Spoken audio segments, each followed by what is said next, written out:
right, well, super excited to have you join us. I'm Pam Sahota, the Director of Content Marketing here at Highspot, and I'm so glad to have you here for our afternoon session for the Revenue Insiders podcast. And we're going to be talking about, imagine an unfiltered conversation on go-to-market strategy meeting execution. And in this session, in this podcast, we're going to have rapid-fire interviews and a live AMA with you all, so get excited. And to kick it off, we have a former Highspotter and the host of the Revenue Insiders podcast, Kelly Lewis. Hello, everyone. Exciting to be here. Come back as a partner and a friend of Highspot. So I have two phenomenal guests with me. Pam, I'd love you to give us just a quick introduction. Absolutely. My name is Pam Dake, and I work at Menlo Security. I'm the Senior Director of Go-to-Market Enablement, and I have a huge team of 2 people reporting to me. So I will share with you that most of my insights are going to be very small company, building enablement from the ground up. So from that perspective, I hope you'll be able to take away something from my comments today. So thank you. Thank you for having me, Kelly. Of course. And Rory. Hello, everybody. My name is Rory Nolan. I work at Lenovo. I am the Director of Revenue Enablement for our international sales organization's headquarters. So like Pam, starting a practice of enablement at Lenovo, building it from the ground up, at least in the corporate headquarter, international market space. We have many geographies. We have 4 geographies, and each one of them were set up with their own enablement practices with varying numbers of individuals and resources. I've got also for the size of our business, we've got 5 people doing all the hard work. So, but great, happy to be here. Happy for the opportunity to share some of the learnings along the way that I've encountered. Awesome. Well, thank you both for joining. We're going to talk about the messy middle. We're going to get real. It's going to be fun. Okay, Pam, I want to start with you. Okay, I had a clue that you were going to ask me this question about the messy middle. Yes. Well, and I'm happy to share with you a story that puts me right in the middle, and that is when I joined Menlo Security, they brought me on board as a consultant first because they didn't have an open position. They had someone who was more junior in an enablement role, squashed down the organization, and sadly there was a team of 5 people that went down to 1, and they were interested in bringing me on board because we were going through a whole new rebranding.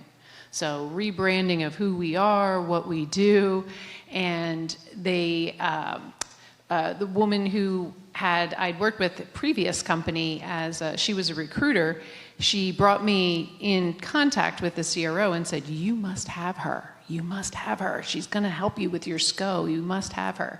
And this was the end of November, and the SCO was February.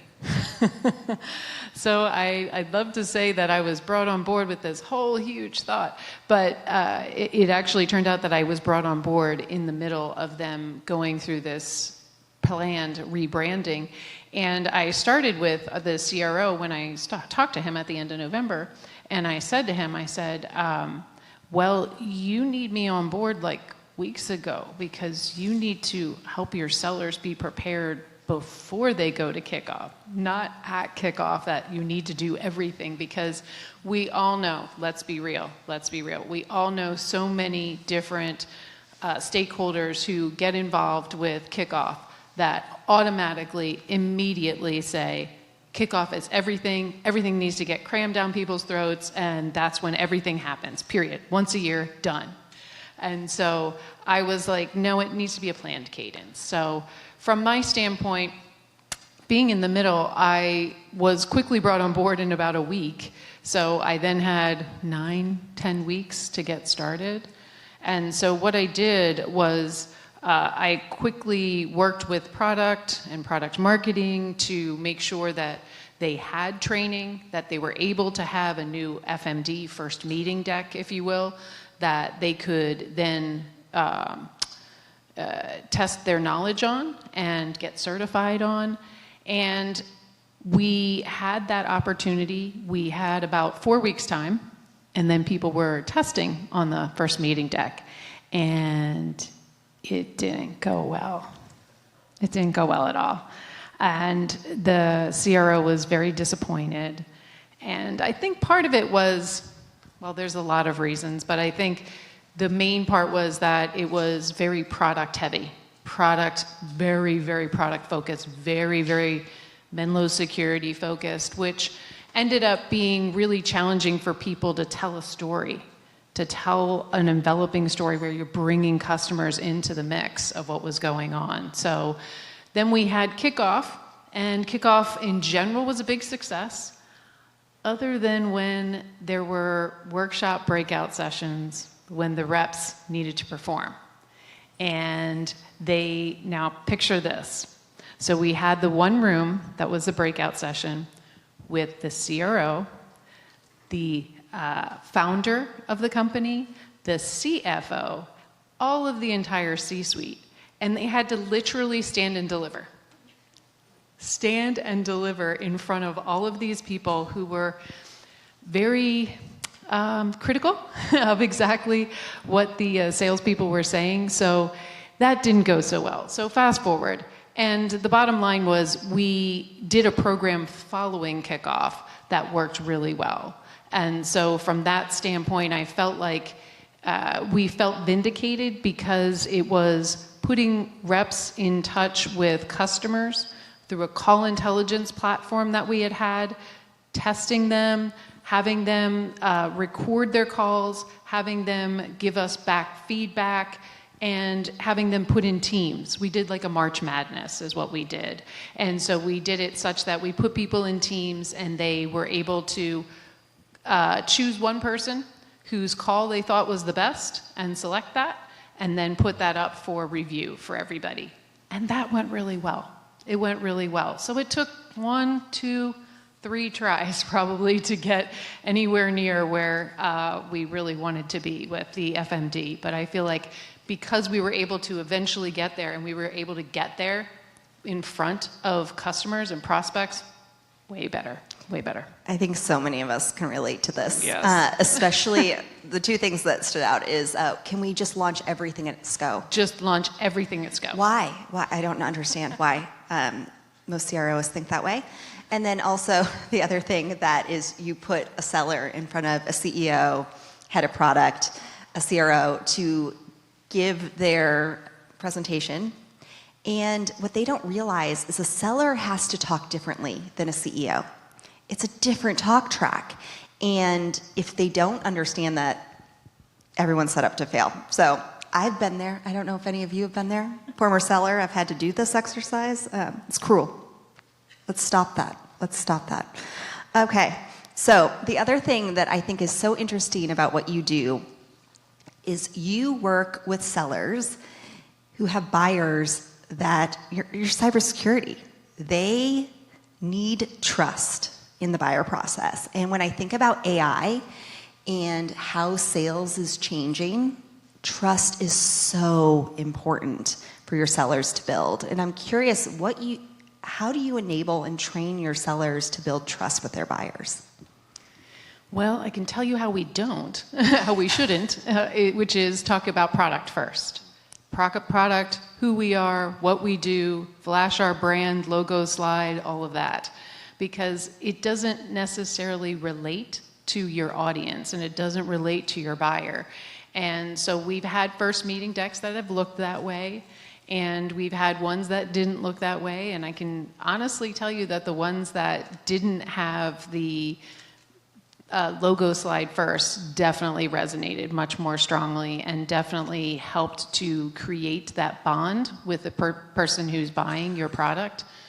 The other thing that I think that also helps is the fact that we have our ICP is our healthcare and financial services. And because they're very regulated industries, it helps to create the impetus for needing our solution. So it may not be a trust thing, but it does help provide a connector for us from that standpoint. So I would say it really has to do with creating that bond ahead of time and allowing people to feel comfortable and engage with you and have them ask the customer or the prospect questions first. I have a joke, and I actually said it on a recent podcast, that you know when the first meeting deck was built by the CEO or the founder versus when it's built by marketing, and that's when it talks about us first versus the client first. It's just a standard. I play it out every time I have a vendor meeting. It's so clear. It is. It really is. Okay, so let's talk about text for all. So you had Google Drive before Highspot. So many of us were probably in that situation or have been in those worlds. And now you've got AI, and there's all these new shiny objects out there. How are you helping your organization understand how to stay focused on the tools that matter so that you're not having that tech chaos that you probably came from?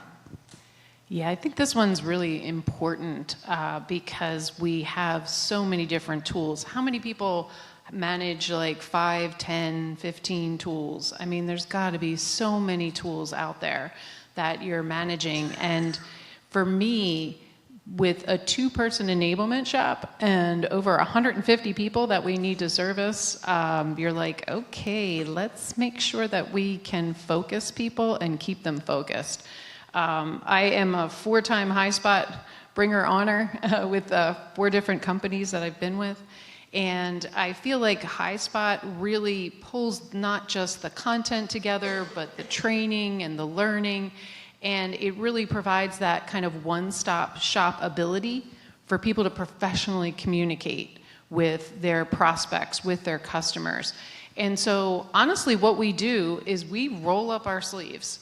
And we actually have plenty of office hours where we walk people through the capabilities of Highspot, for example, and how to create digital rooms, how to make things that will help make a difference with their customers and with their prospects. Because if you don't get down in the trenches with them, I feel like it's very hard to communicate, especially now with AI. I mean, AI makes things so much more difficult in certain regards because you have all of this AI sprawl, you have agents trying to talk to agents, and it becomes very difficult to get people to focus.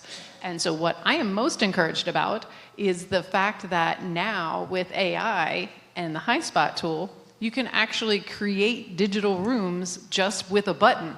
How exciting is that versus us creating all of those digital rooms for people ahead of time? So from my standpoint, it needs to be focus. Focus, focus, focus. Roll up your sleeves, get down in the trenches with them, and show them how they can be successful, to be honest with you. I love it. Okay, I'm gonna switch gears. Rory, you're on the hot seat now. You are at Lenovo.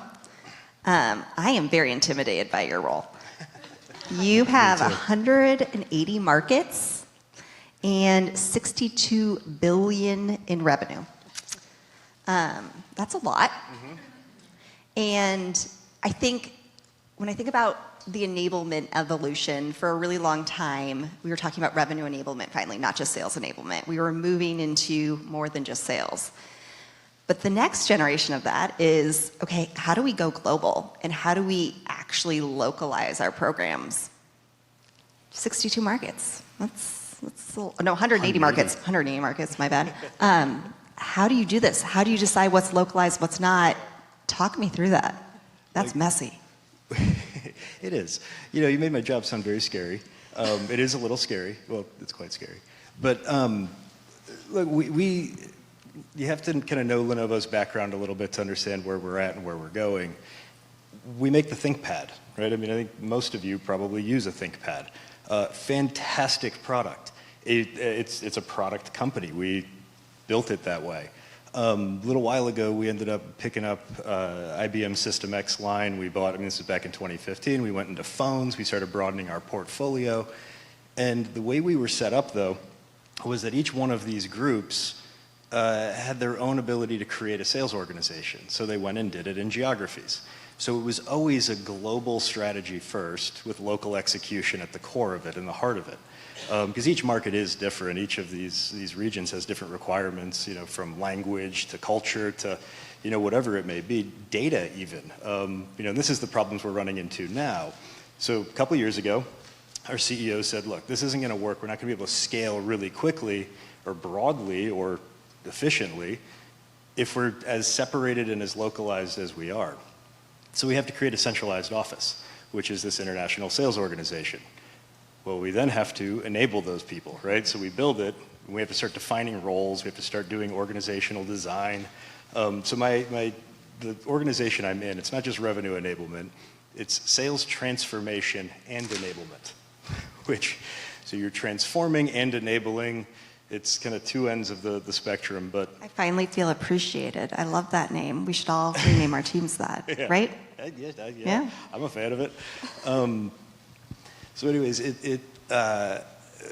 with that, we've been harmonizing a lot of things that are the common definitions, right? When you had these business groups out there in these geographies defining customers with unique IDs, you can't get a good view of a customer. I mean, that's something we could easily do at the organization at the top. We don't need to localize that. We do need to harmonize it, because then we need to be able to turn on additional enablement. So it's been a 2-year journey so far. I think I'm 2 years late today. Congrats.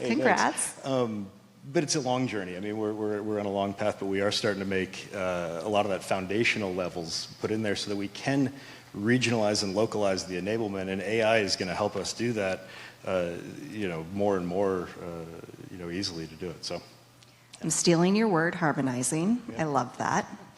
Definitely taking it. I don't know how I'm going to use it, but I will. I love it. Okay. So you two live in very different worlds, but one thing you both share in common is, Rory, you also built this team from scratch. Talk about intimidating again. Building a structure and a team for an organization this size from scratch. And I'm sure you hit some messy middle as you were doing that. And I also assume that when the organization decided to invest in enablement, they wanted to see some results pretty quickly. Sure. How did you handle that? How did you navigate that?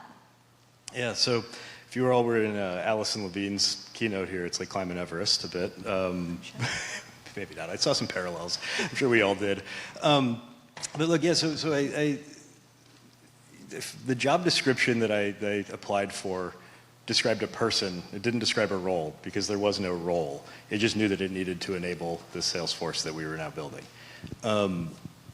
So one of the first things that my boss did when we sat down and I got on board, and she lives out in Ireland, so it's all virtual and it's all very early in the morning. But one of the first questions she asked me, she goes, what are we going to call this role? Is this sales enablement, or have you heard of revenue enablement? I'm like, no, I'm a sales guy. I have no idea what you're talking about. So I went off and did some research around what revenue enablement was, and I'm like, yeah, breaking down silos. I totally want to do that. We want to, build this whole function and provide clarity to this incredibly confusing organization that we have today, and do it all with the seller in mind and all those things. So the first thing I had to do was just define the role. What is it and what's it going to do? Then I had to hire people. Then we had to build that up. So we couldn't really get any real productivity out of me until that happened. One thing I did do right out of the gate was inherit Highspot. We'd turned that on maybe a year prior to me joining. So that was one of the first parts that was, hey, we got to figure out this thing called sales plays in Highspot, or sales kits, or one or the other. Even what's the definition between the two? You're bringing me back. So in order to do that, though, because of the way we've been structured, just requires intense discovery and going around and seeing who's doing this well. How are they using it? Are they using it at all? What are the challenges? Some groups were able to use it and did it quite nicely. Others hadn't even heard of it or could spell it. So we had to help them get there. And anyways, it was about just establishing, one of the first things we did actually was establishing the governance and the process, right? Who can create a sales kit? What do they create sales kits around? How are they structured? What kind of things do they need to set up? So that's really, mostly where we're getting from like a quick win standpoint. When the team comes in and says, let's go and build, you kind of start in the beginning. You look at what's around you, define what good looks like, and then help people get there. I'm going to humble brag. I came up with the term sales kit. That was me. Yeah. That's fantastic. I needed something different than a sales play. So it's really fun to see that used That's awesome. in a conversation. Amazing. Okay, cool. Moving on. Okay, you have a ton of complexity. You have all types of different products. That just inherently makes things harder because you need people to know about more things. And so how do you force prioritization in those situations without making it political? I don't know if any of you have sat in a conversation where you're trying to help your teams prioritize, and marketing's got one idea of what to do, product's got another idea of what to do, and sales wants to do something completely different. How do you navigate that? How have you been successful there? Yeah, it's a great question. Carefully and intentionally, which is to say that again, we are in it's a highly political organization, company-wise. I mean, not necessarily the organization. I mean, we have big business groups, lots of products, as you mentioned, lots of leaders, all of them designing and doing the best things possible, and they all want to get the attention of the sales force. So without our office, without this transformation and enablement group, they were all just going straight to the sellers, right? Mm-hmm. They were, reaching out to them, setting up their own councils. They were delivering enablement. They were doing their own trainings. And all of a sudden, our sellers were just supporting the business instead of going out and talking to customers. And also leave me alone, please. Oh, 100%. Which, to the point, I mean, if we're just getting into real talk, when I first joined and came in, I was asking the geographies, I'm on your team, guys, in the sales organization, for resource, I want to talk to your sellers. The amount of pushback I got, because it was like an open wound. I mean, it was because of all of that political prioritization of things. So what we've been doing to do this, when I mentioned intentionally and kind of carefully, is you gotta look at the long vision, right? What it is that we're trying to do. It's the top of Everest, right? We're trying to curate the content, curate the enablement, deliver what that seller needs in that moment for that customer based on that customer's scenarios and outcomes that they want. But to do that, you can't do the politics. You can't sit in there and try to prioritize or incentivize things beyond. I mean, you can, but that can't be the priority. So we had to build a system that works, a system of governance and process and tools, and integrate it all. And then we can hold the line really on what gets through and what doesn't. So it's calendars, it's tracking, it's all sorts of things that support it. But basically, what we're doing is building a system that is going to make it very difficult for the politics to take over. It's going to be customer oriented. I mean, I say it's going to be because this is AI and it's all evolving now and the technology's changing. We're in progress of building, but that's the goal and that's the intention. There are challenges, right? I mean, there's things that we're not doing well. We're going down paths, and then you have to kind of recognize that and you back up and you say, okay, you fail fast, you learn from it, and you move on. And you keep pushing forward towards that one goal that we're trying to get to. I love it. Okay. I'm going to open this next question up to both of you. I want to talk about the AI hype because we can't not talk about AI. We have to talk about AI. 100% of revenue leaders are using AI. We're there. The moment is now. But it's hype in some cases. I'm just curious, where is AI actually working in your organizations? And what is the one AI tool that if someone took it away from you, you'd go home and cry? I'm happy to jump in on this one first. Please do. Because I have an actual relatable story today, actually, that happened. So last week, we had our sales leadership offsite, and it was planning, budgeting for next year. And at the very end of that session, we had our CEO actually come in and walk us through the AI platform that was Google. Literally Google, and asked a question, and he was walking through and compared us with a competitor that we had, and he kept going down this pathway, and I kept thinking to myself, I'm like, this is kind of elementary. Like, I felt like, I was like, wow, okay. And there were definitely, in the room, there were definitely quite a few sales leaders that were, oh, wow, it gives you that much information, just the AI, just in Google. I'm like, wow, that's really, and I'm sitting here and I'm thinking, because my team member is knee deep, hip deep in AI constantly.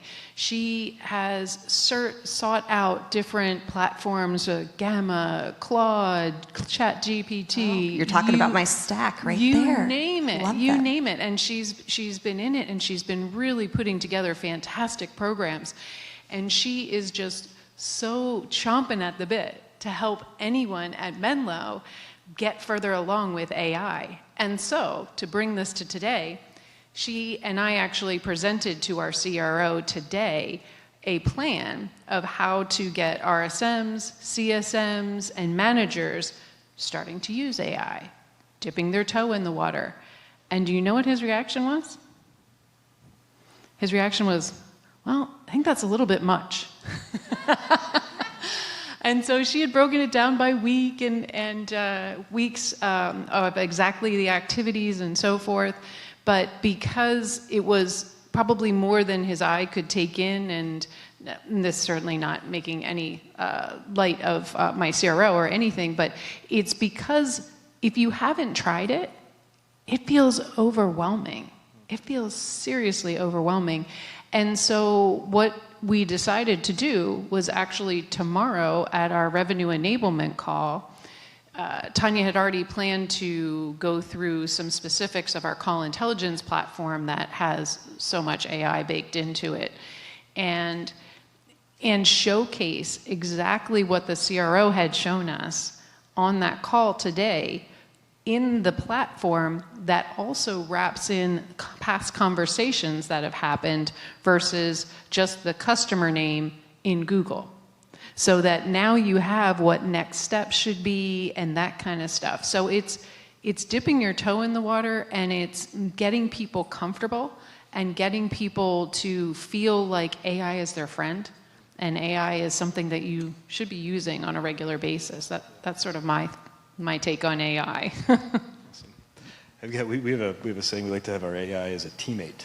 But friend as well, right? I mean, but it becomes an extension of your team and your ability to work. So Lenovo's unique in the fact that we build AI models as well as the hardware that they sit on. So our company likes to be, we're customer zero for a lot of the stuff that we're building. So I get involved in being the helping him design and figure out the use cases for how we would use AI and then determine whether it's good or not.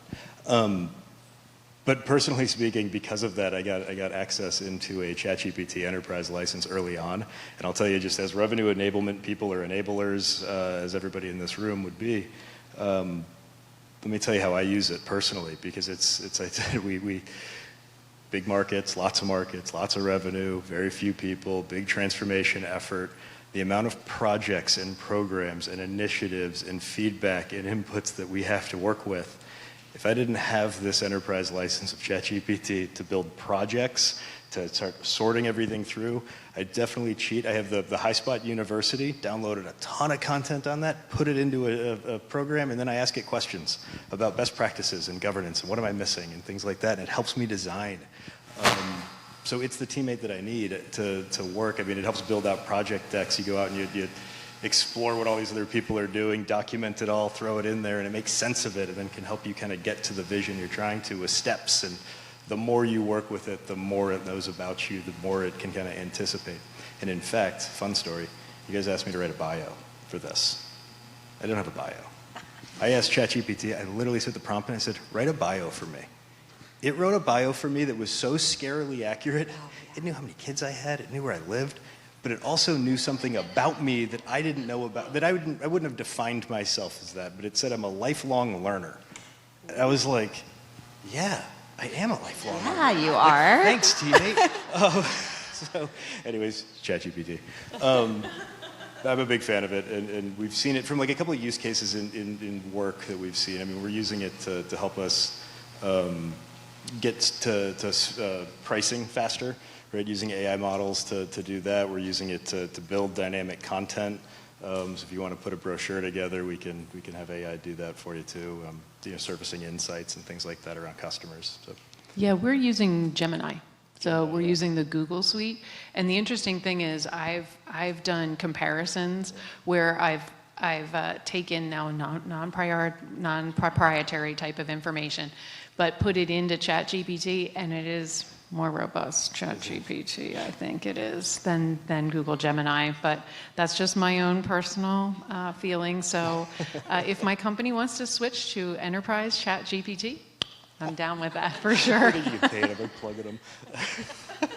Oh my gosh, this is great. I saw a LinkedIn post earlier this morning that said, AI won't replace your job, but the person using AI will. And I was like, that is exactly what I needed to hear. And I think it's so true, especially for enablement. I think the enablers who are using AI in the smartest ways, we're really secure. Yeah. And I love that about where we are in our roles in kind of our place in this market, which is wonderful. Okay, I want to talk about, this is a messy question, burnout. Enablement.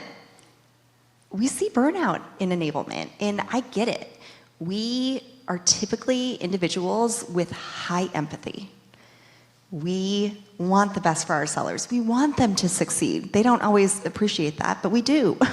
And it's oftentimes that you see enablers burning out. And I'm just curious for both of you on your teams, how do you get through that? How do you try to prevent it if you can? And what's working, what's not? I'm burned out. Honesty, right here on the Revenue Insiders. Love it.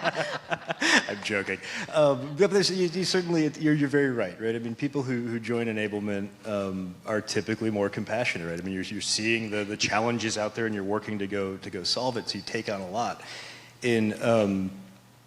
Personally speaking, in this function with transformation attached, it's even worse, because we're also the cause of change, and change causes burnout. Change causes frustration.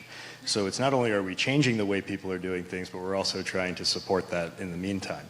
So it's about getting that mix right, so that you're not overwhelming people, and you're not giving them so much at one time, and you're not having to take on so much at one time either, but you're doing it in sections and in chunks that they can handle in a real way, so you don't overwhelm too much. And it's just putting it in perspective too. I mean, we're selling computers here. We're not saving lives. Like, this isn't, we are making life easier for people. So there are times where it's much harder, and you do have to really buckle down and just bear through the parts. If we go back to Allison, the mountain, it's the steep parts of the mountain. But you just got to work through it. But you take your breaks when you can, and you just kind of keep it in perspective and keep the timing going. Yeah, I would say, because I have a team member who's knee-hip deep in AI, she's very frustrated right now. And so for me, it's really helping her with the small wins and the small achievements, and the things like today where we had the CRO and we had him say, yes, I like this direction that you're going. Yes, it's too much, but I really like the direction that you're going. Please keep at it. And he actually even said that to her. And I said to her in a wrap-up call after our meeting with him, I said, I hope you consider this call a win. I consider this call a really big win with our CRO, because I hadn't heard him talk that much about AI before. Thank you probably a little bit to our CEO for walking us through that last week. But I really feel like the small wins are the way to, okay, don't get deflated, don't get completely burned out, and try to, reserve some time for yourself and make sure that you take the time that you need. We have mental health days once a month, which is fantastic. Amazing. And yes, it is. It's really wonderful. And I know my team member definitely takes advantage of that. So I'm hopeful. I'm hopeful that we can keep her engaged. And I actually told her, I said, look, you're going to become the Menlo AI complete contact for everyone. She said, I would love that. And I was like, great, let's do that. So there's definitely encouraging signs, and just keeping her feeling like she is a part of the process and she is making a difference, I think makes a big world of difference for her. Absolutely. And Rory, I love what you said. I always use this comparison. If my team doesn't have the bandwidth to produce the enablement, then your sellers definitely don't have the capacity to learn it. And sometimes that's a hard conversation, because some CROs, I've been in the room where they're like, you just don't want to do the work. And I'm like, no. Actually, you don't want me to do the work. Sometimes we've got a bit of a policy too, which is like, if you're going to ask them to do something, you've got to take something away too, right? Like if it's an added step in something or an added place to go do, then what are you doing to make their life easier in the meantime? So it's a little bit of a balance. It holds the line at least.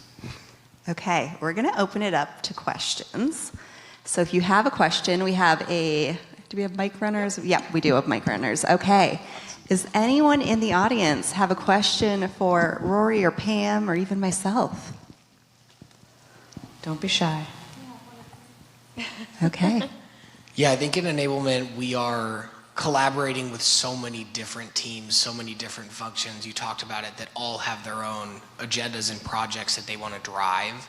What's one lesson you've learned when it comes to cross-functional alignment, working with those teams, helping them accomplish their projects, but also saving sales from having 1,000,001 things to do? Yeah, that's a great question. Mind if I take that at least to start? Yeah.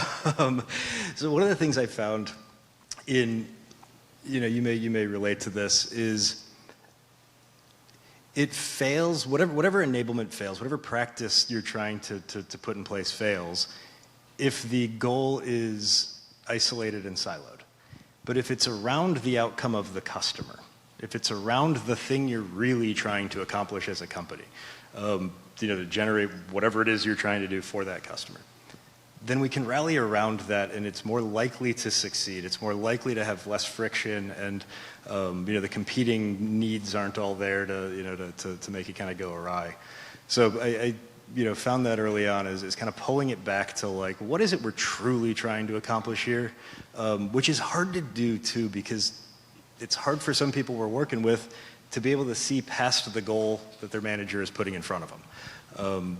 But it is our job too to pull it back down to what is the absolute thing at the end of the line that we're trying to do here.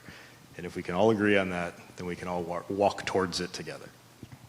Agreed. And I would add that meeting with your stakeholders that are a part of your go-to-market function regularly, and by regularly, bi-weekly, monthly, constantly having that opportunity to work with the head of product marketing, the head of product, the head of sales, the head of marketing in general, has been, for me, a game changer.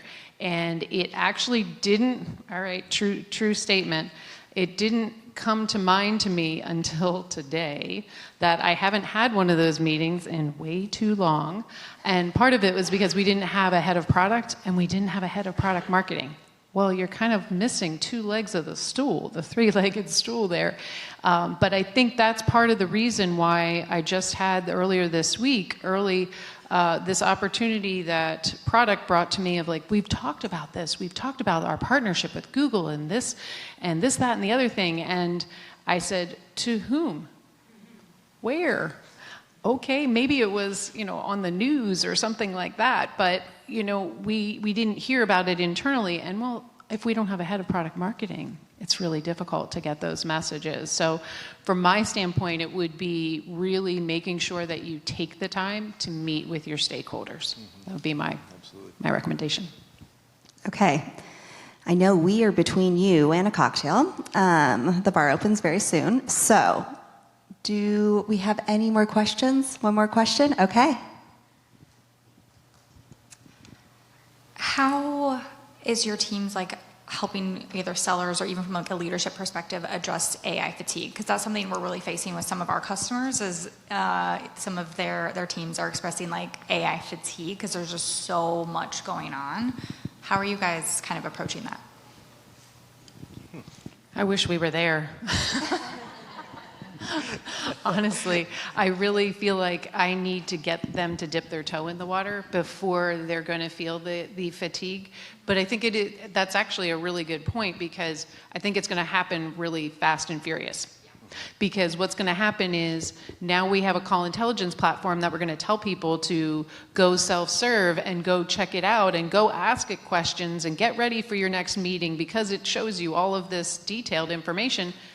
And now we have a Highspot, which is also going to serve up the next thing and be able to provide them with all of this different information. And it's like, which do I go to when? When do I navigate which? And how do we get those AI agents to talk to one another? So I'm with you on that, so I'm preparing myself probably in the next month. We're probably going to start getting that. So I probably need to be thinking about that a little bit more closely. Yes, I will. I will. Thank you. I have a lot of my clients, we are creating a one-page cheat sheet that's like very simple. And it's like, you want to do account research, here's where you go. You want to pre-call planning, here's where you go. And we're updating it pretty regularly, but just a basic, okay, I want to go do this thing. What are the tools available and which one would you prefer I use? Are you going to share that with us, Kelly? Maybe. I'll work on that. It's on our list of things to do. Yeah. So for us, we're just now, we've been holding the line a lot on AI for our teams and the sales communities because of that, because it's so immature, has been up until, recently it's getting much stronger, but we were hesitant about the hype cycle, right? That initial, generative AI is going to solve all of our problems. ChatGPT is going to take over the world. I was testing it, and it doesn't, but it does know more about you than you might want. But anyways, we've been building the foundation because we know too that people will disconnect or disengage from something if it doesn't really work the first couple times they use it. And I mentioned earlier around our data and all this stuff, so we've been working really hard to build that foundation first before bringing it up. Even to the point where we held the instant answers on Highspot for a while because we didn't have the confidence in the way that our content was being governed. Because those answers weren't coming back great, and we didn't want to send people down this path that then they just disengage with because we knew that capability was really, really cool. It was just giving false answers because the content was old. How long have you had Highspot? How long have you had Highspot? We turned it on when my daughter was born. She just turned 3. So 3 years. That's a good reminder. Yep, signed up for another 3. So yeah, we're going. Very nice. Well, Rory, Pam, thank you for joining, and all of you on the Revenue Insiders for this live episode. Thank you all so much. This has been a fun conversation.